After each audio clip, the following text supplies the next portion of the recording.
Sobrang thankful nga natin sa mga trabahante natin dito sa bahay natin. Kaya may simpleng handaan tayo para sa kanila. Mahirap nga makahanap ng mga trabahante na mag-iisip din sa kapakanan nyo. At dito so far sa mga tao na gumagawa ng abandoned building na gagawin nating bahay, ay okay naman sila at ang bilis nga ng mga trabaho nila. Kaya naman sa araw na to, napagdesisyonan namin na maghanda kami kahit konti lang para pasalamat din sa kanila at sa Panginoon dahil sa opportunity na to, sa wakas ay magkakaroon na kami ng maganda at maaliwalas na bahay. Di namin alam, basta masaya lang kami at gusto namin mag-share din sa kanila. Kaya kahit walang okasyon, ginawa namin to. Sabi nga nila, sobrang nakaka-stress pag nagpapagawa ka ng bahay. At totoo yun kasi yan mismo yung na-experience namin sa pagpagawa ng modern bamboo house namin doon sa farm. Pero ang kaibahan lang talaga ngayon, kahit isang problema ay hindi talaga nangyari sa amin. At nasabi ko na din last time na wala din talagang sakit sa ulo ang pagpagawa namin ng bahay ngayon. Siguro wala pa, pero sa tingin naman namin, kung magkakaroon man ng problema ay may kaagapay na kami para solusyonan ito. Kasi nga okay naman yung mga nakuha natin ng mga trabahante sa pagpagawa ng bahay natin at lalong-lalo na yung engineer natin. Chay! Nakakatakam naman yung mga pagkain. Parang ayaw ko ng ipop.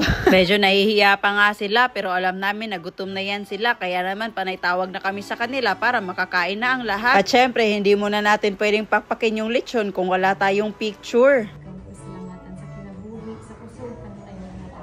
Lord, God, happiness, unity sa makanunay ni Lord. Just sing, pray. Amen. Happy birthday. Pagkatapos nga naming mag-pray, parang wala pa talagang gustong kumuha ng lechon, pero alam namin takam na yan sila. Kaya naman si Wendy talaga yung nangunguna sa araw na to. Eh sino pa ba? Char! At dahil nga nanguna na si Wendy, ay grab na din sila, oy. Makikita din talaga namin sa kanila na masaya sila sa konting salo-salo namin ngayon. At itong mga tao to, makikita mo talaga na concern sila sa'yo. At nagsasuggest talaga sila kung ano yung ikakaganda para dito sa bahay natin at sinasabi nila ang pros and cons kung ganito yung mga sitwasyon. Kaya grabe din talaga yung pasasalamat namin sa kanila. Ang sarap lang din sa pakiramdam kasi dati sa sitwasyon namin ni Norme, hindi namin halos ma-afford yung ganito. Yung bang kahit sa birthday namin or anong okasyon sa buhay namin, ay bihira lang talaga makapag-provide ng lechon. Since wala pa nga ang budget, nalala ko pa nga dati nung nagbe-birthday ako, kahit nung magkakilala na kami ni Norme, kahit cake ay mahirap na sa amin na bumili. Noong mga panahon lang na parang may mga nakakilala na sa amin at binibigyan kami ng mga gift tulad ng mga pagkain, flowers, cake. Doon na talaga kami nakakabanat ng kain ng mga masasarap. Sa part ko naman na galing talaga sa hirap yung pamilya ko. Pag may mga ganitong kainan, napapadami talaga yung kain ko. Since itong mga pagkain na to, sobrang bihira ko lang matikman dati. Kaya natatakam talaga ako. Kaya nga noong mga panahon na nabibili na namin ni Norme yung mga cravings namin, ay medyo tumaba ako kasi parang na-spoil ko din yung sarili ko sa mga pagkain na hindi ko natitikman o nasusubukan dati. Pero syempre ngayon, hinahinay na muna tayo kasi kailangan natin maging healthy at alagaan yung sarili natin. Andito nga aside sa pagpakain natin sa kanila, binigyan din natin sila ng mga Team Lady Boss clothing. Sabi nga namin sa kanila, yan na yung magiging uniform nila bawat duty nila. Tapos tumawa sila kasi ayaw doon nila na madumihan o masira yung damit na binigay namin. Sabi namin, o sige, kung saan kayo komportable. Wow!